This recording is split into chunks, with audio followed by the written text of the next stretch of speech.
Hi, welcome to College Connection. My name is May Hanna and I'm your host, and today is our fall debut show, and I have 4 guests with me today from UC Claremont College. Amy Abafo, who is our Assistant Director of the Learning Center. Amy.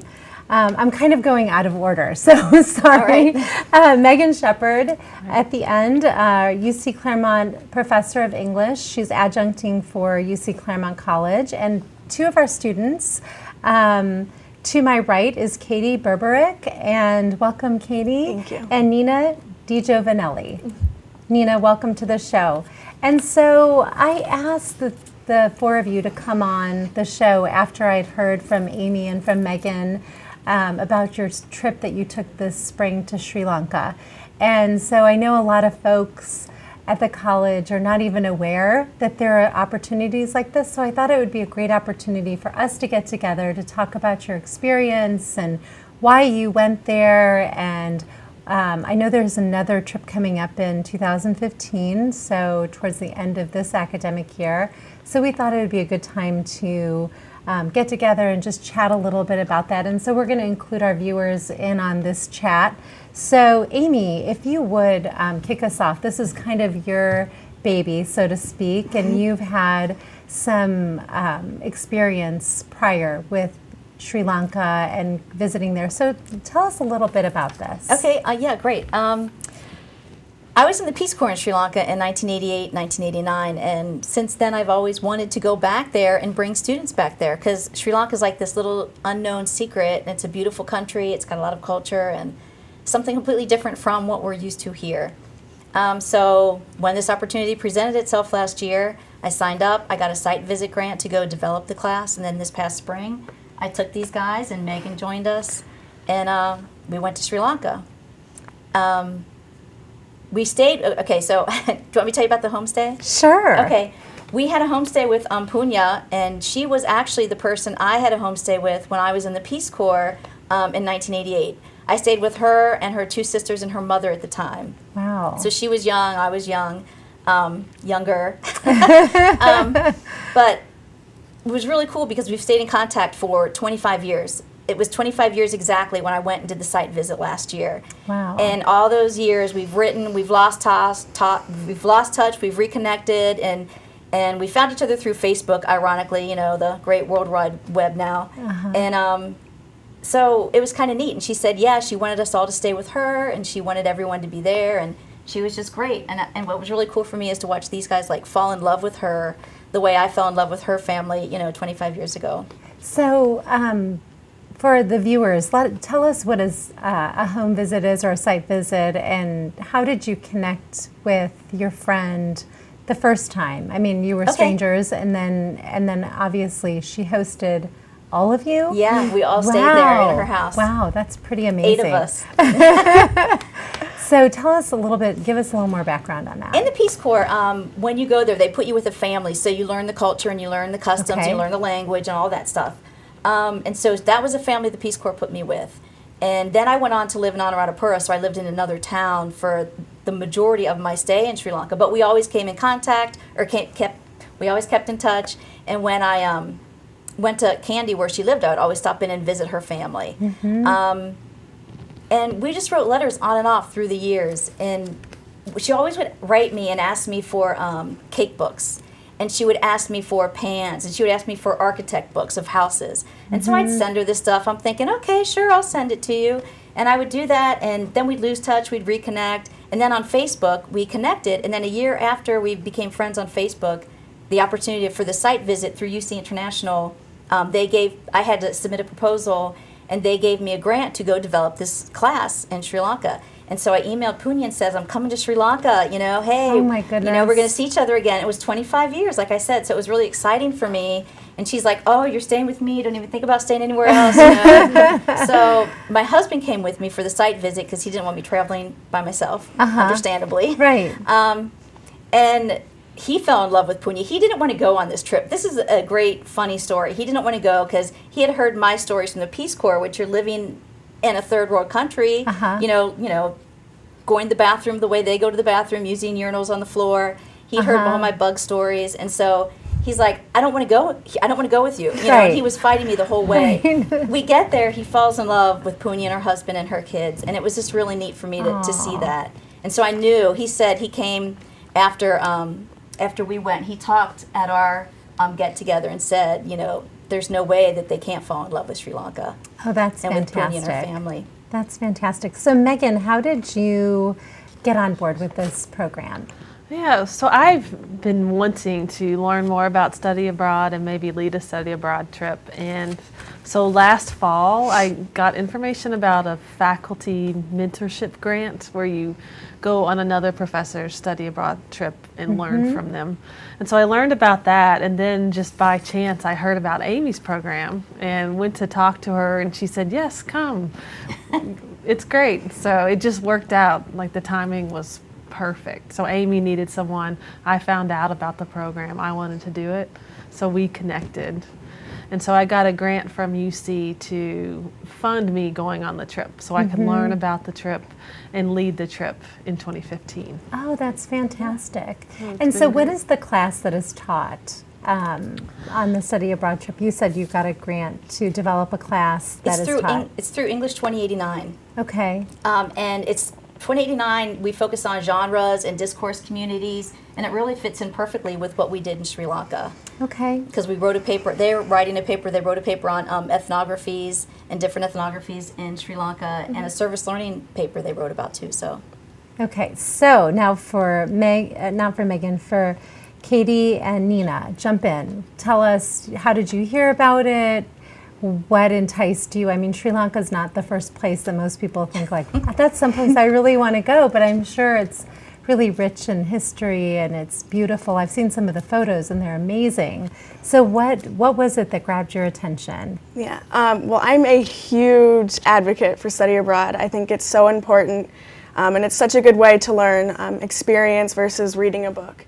And I was actually studying abroad in Australia when I heard about this opportunity. And I applied and I was all excited because I can't get enough. Like, there's so much of the world to see and there's so many stories to hear. And I've grown so much. So Sri Lanka, I told my parents and they were like, what? Like, what? Like, where's that? And I was like, I'm not sure, but I'll let you know. Right. So I didn't know much about it either. So you didn't even know where it was? No. Okay. No. So I looked it up and I researched it. And so not only study abroad, but even more service learning, I think, is very important to be in service for others. And you learn so much about yourself and you learn about them in the process. And it was awesome because, you can do this service learning, you can study abroad and you can get credit for it too with a bunch of students your age. And so while we were there, we volunteered in an orphanage, we volunteered in a girls' home. Wonderful. We did so many different things, and the homestay was cool too because you truly get to experience like what it's like to be in a Sri Lankan family. And many people miss out on that while traveling because they're just doing the touristy things. Right. So it's very raw and real, and I loved it. Good. That's wonderful. And what about you, Nina? With me, to be honest, I also didn't really know anything about Sri Lanka. This was my first time out of the country, so I got to go through Wow. all of the hardcore original paperwork and getting my passport and all of my vaccinations and all of that. And it was definitely an experience in itself, preparing for the trip, but it was incredible. And I had some scholarship monies that I had set aside, and I go, Mom, I'm never really going to have this opportunity again, and now is the time for me to be able to take it. And when I proposed the idea to my parents, they kind of gave me the same response as Katie's parents did with, well, where is Sri Lanka? And I go, that little teardrop at the end of India, that's where I'm going. And for the longest time, they didn't really think that I was going to do it. And then the passport came, and my mom looks at me and goes, you're really going to go, aren't you? And it was the most amazing thing that I've ever done. And Wow. I agree with Katie wholeheartedly that the service learning is definitely the coolest part. We rode elephants and held snakes and climbed mountains and swam under waterfalls in the rainforest. But understanding that culture, a new culture, and being accepted as easily as we were into the culture was the neatest part about it. That culture shock of being there, but also of coming back and realizing, don't take life for granted, don't take the things that you have for granted, because there are definitely people out there that have a lot less than you. I took a lot more away from that than I did from, the awesome pictures or fun foods that I tried over there, which all in all were still awesome, but the experience is what made it awesome. Well, that's fantastic. I mean, it's really a testament to why study abroad is encouraged by the university, and it really does sort of gives you an unparalleled view of the world. I mean, I think you both said it so well. How do you describe the experience? Like, if someone said to you, well, what was the best part about the trip, or what was the worst part of the trip? What do you say when they ask those questions? That's a good question. When people ask me to describe Sri Lanka, it's kind of hard because you can't describe it. It's completely opposite of what we're used to, and there's nowhere in the world like it. But that's the beauty of it. But you go there and you expect to help these people. And I think they gave so much more to us than we gave to them. You learn so much. And for me, the best part was you're so interested in learning about them, and they're just as interested in learning about you. And even though they're 8,000 miles from where we are, we have so much more in common than we do have differences. But the worst part, I can't really say the worst part. The hardest part for me was no air conditioning. It's like 100 degrees every day. Very humid. And yes, my dad always says that I'm high maintenance, and I guess in that regard I am. But it was totally worth it, and I would do it again, time and time again. So, yeah. What about you, Nina? The best part was probably the rocks. I'm a big rock climber. Our first class meeting, we all said different things that we would like to go see and experience when we're in the country. And the second big rock that we climbed was Adams Peak, and it was also a religious pilgrimage for the Buddhist community. And it's a night hike of about 15 miles. And you hike at night so that when you reach the top of the peak, it's daybreak. Wow. And it was incredible. Not only reaching the top of it and seeing the sun crack over the other mountains, but the experience of getting up the mountain. You're with children and you're with the elderly, and you're one of the few Americans that have stepped foot on that country, but alone to get to the top of the mountain, and everybody all at once is pushing each other to get up the hill. And that coming together of a community, not only a Buddhist community, but the community to engulf all of those travelers and all of those new foreigners to them, was really neat. That experience was definitely probably the best one that I had. The hike up the mountain she failed to mention were 5,000 steps. Yeah, it was more than 5,000. It was quite a hike. It was quite a lot of steps. Wow. So when I say that we're hiking up there with children, children like kids and elderly ladies that in most cases would be walking or not walking in wheelchairs around. The highest building in the world only has 2,000 some steps. Wow. Yeah. Yeah, so it was quite a hike. steps. We got our cardio in for the year.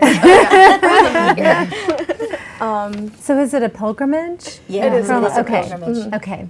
And I think the coolest thing too about it is these women and men are up to 90 years old, and some of them were handicapped, and their kids were helping them up. Oh, wow. And that was very cool. It puts things into perspective. For sure. And you rest and you sit down on a step and you're kind of just taking a 10-minute break. And when you get back up, the people who are there at the steps with you at that moment are like, come on, let's go, Yeah. Yeah. It was really nice. That's fantastic. With so many added bonuses to the trip. I mean, or things that I'm sure when you're planning it, you probably didn't think. No. These are some of the things that would happen, or when you decided to go, you didn't think that would happen. As far as the trip goes for next year, you know, Nina talked about having to get shots and that kind of thing. What does it entail? So for those who are just joining us, we're talking to some faculty and students from UC Claremont College about their study abroad trip to Sri Lanka. And so what is it exactly they had to do to travel? Okay. Well, you go through the application process with UC. Like, you start out by going to UC International and apply. And then students, once they're accepted, will get their passports if they don't have it. And we had to get, I'm forgetting what shots we had to take. Typhoid, Yellow fever. yellow fever, Hepatitis A. hepatitis A. Students are encouraged to also take malaria pills. So we made to make sure to get those things going within a few months before the start of the trip. Got it. So, and then the packing. I mean, we had to pack and get the correct size backpacks and things like that. That was an ordeal. The rule was we wanted only a backpack, so because you're traveling with a backpack all through the country for 3 weeks, and we wanted it to be easy travel. The reality was we brought suitcases with us, so we had like combined suitcases for liquids or medicines or whatever we needed to take with us. So, yeah, I mean, I'd say there's not, I mean, I guess it is a big ordeal perhaps to get the passport and the shots, but other than that, I mean, it's not a difficult trip to prepare for, I wouldn't think. I mean, I read guidebooks. One thing I'd like to do for next year's students is to help them learn a little bit of Sinhalese. So we might get some native speakers to come work with the class just to help get a little bit of language preparation. But That would be otherwise- great. Yeah. And is it a 3-week? Yeah, It's a 3-week trip. Well, it'll be a little bit less than 3 weeks this year, probably Okay. about 2.5 weeks. Okay. So, yeah, for And next year. And so during that time, you meet ahead of time for the class. So part of it is it starts in the spring semester. Is Yeah. that how it goes? Yeah, so it's a semester-long course. It's a hybrid course, so the Okay. students will work mostly online, and then we'll meet probably about 4 times before the trip, and then take the trip together, and then meet a couple times after the trip. So, Great. Great. And this is open to all UC students. It's not just UC Claremont Right. College students. All it's UC open students. to all of the 42,000 or 42,000 UC students that are in the UC system. So that's kind of neat because it's not just regulated to just the UC student or UC Claremont yeah. students. And many of the students, I mean, they might have started at UC Claremont or still go to UC Claremont, but also are attending UC as well. Yeah. I So, think like I'm a Katie UC main and- campus student, and it was cool for me because I got to meet Claremont students that I wouldn't have otherwise met. So you branch out a lot. That's fantastic. That's great. So, Megan, if they want more information, would they just contact you Yeah, or go to the yeah. international site or You both? They can email me for more information, Okay. or go to UC International for more Okay. information. And I'm not sure of that web address off the top of my head. I think UC Cosmic, and you have a website on there, correct? Yeah. And and on UC Cosmic, you can search UC Study Abroad programs. Okay. They're faculty-led study abroad programs, and we have a web page on Okay. UC Cosmic. Great. And your email addresses will be shown on the Yeah. during the show, so people can get a hold of you if they want to jot it down and definitely. shoot you an email. I know you'll get them in the right direction. So that's great. You both talked about service learning, and that's really, I mean, I sometimes think internally that's a huge catchphrase, and maybe to some high school students it's something that's really it's well known, but to some folks who aren't watching, and Amy, you might want to jump in here. What exactly, how do you define service learning? So if someone was listening and you talked about how that was a component of the class. Service learning, the definition, there's a triangle. I don't remember it off the top of my head, but it's community, it's doing something, and then reflecting on that experience. Okay. And so in Sri Lanka, we were working with a volunteer agency called Volunteer Sri Lanka. And I found Janica De Silva on the internet. And there were a lot of volunteer agencies in Sri Lanka, and I just liked what he was saying on his website. So I reached out to him last year, and he was great. I mean, we got really lucky. But community, so we got involved in the community in Gaul, which is another town in the south, and we worked with the orphanage and with babies and with young girls, and then with the community centers. Great. And then they're writing a paper on it, so they're reflecting on that experience. So that's the 3 components of service learning. Wonderful. And again, like with the whole experience thing, it's cool because the class, you're writing English papers about Sri Lanka. So you write about it and you learn about it like you do in any other class. But then you get to go and immerse yourself in that culture and see what the problems are and be a part of it and be engaged and then do service. And I think that's the coolest part because you're learning and you're doing service. That's great. Now, I'm sure you read a lot before you went. Was there some of the things that you read didn't match up once you got there, or was it pretty close? For the most part, it was pretty close. One of my specific topics that I researched was the caste system, and Sri Lanka does still go off of the caste system. It's still broken down into mainly 2 tiers: the Sinhalese and the Tamils, and the untouchables. But we didn't see quite the separation between the levels of that. As much as I had read in studies that I had done before we went over, which was comforting because a lot of the readings were very unsettling, but in the instances that we did see that separation, it did hit home. It was kind of rough to look at. Other than that, no. And how about language? Did you feel like it was a huge barrier, or did you pick it up, or were you able to communicate fairly easily? They spoke Sinhalese, and it's a completely different alphabet. It's very different than anything that we know.